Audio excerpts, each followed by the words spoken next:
ಮಾರನೇ ದಿವಸ ಚುನ್ನು ಅದಕ್ಕೆ ಅಂತ ತುಂಬಾ ಒಳ್ಳೆ ಗೂಡನ್ನ ಕಟ್ಕೊಳ್ಳುತ್ತೆ. ಆಮೇಲೆ ಅದರ ಅಮ್ಮ ಹತ್ರ ಹೇಳುತ್ತೆ, ಅಮ್ಮ ನೋಡು, ನಾನ್ ನನ್ಗೋಸ್ಕರ ಮನೆ ಮಾಡ್ದೆ. ಚುನ್ನುವಿನ ಗೂಡು ಹಾಗೂ ಅದರ ಪರಿಶ್ರಮ ನೋಡಿ ಅವ್ರಮ್ಮ ಹೇಳ್ತಾರೆ, ಮಗನೇ ಚುನ್ನು, ನಿನ್ನ ಮನೆ ತುಂಬಾ ಚೆನ್ನಾಗಿದೆ. ನೀನು ನನ್ಗೆ ತುಂಬಾ ಒಳ್ಳೆ ಮಗ.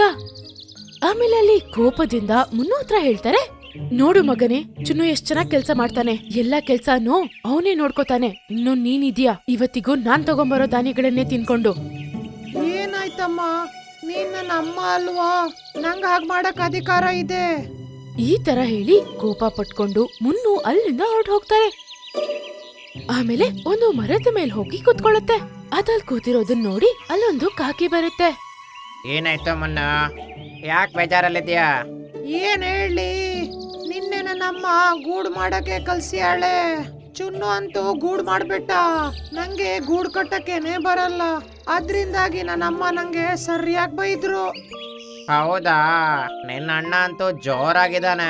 ನಿನ್ನ ನಾನು ಕಂಡೆಮ್ ಮಾಡ್ಕೊಂಡು ಕೆಳಗಡೆ ತೋರಿಸ್ತಾ ಇದ್ದಾನೆ. ಅದೇ ಹೇಳ್ತಾ ಇದ್ದೀನಲ್ವಾ, ಅವನಿಂದ ರಿವೆಂಜ್ ಹೇಗ್ ತಕೊಳ್ಳಿ ನಾನು? ಅವನ್ ಗೂಡನ್ನ ನೀನು ಹಾಳ್ ಮಾಡು. ಮತ್ತೆ ಅಮ್ಮನಿಗೆ ಹೇಳು ಇವನಿಗೆ ಏನು ಬರಲ್ಲ ಅಂತ. ಹೇಳು ಅವನ್ ಮನೆ ಹಾಳಾಯ್ತು ಇಷ್ಟು ಬೇಗ ಅಂತ. ಇದನ್ ಕೇಳಿ ಮುನ್ನು ತುಂಬಾ ಖುಷಿ ಆಗುತ್ತೆ.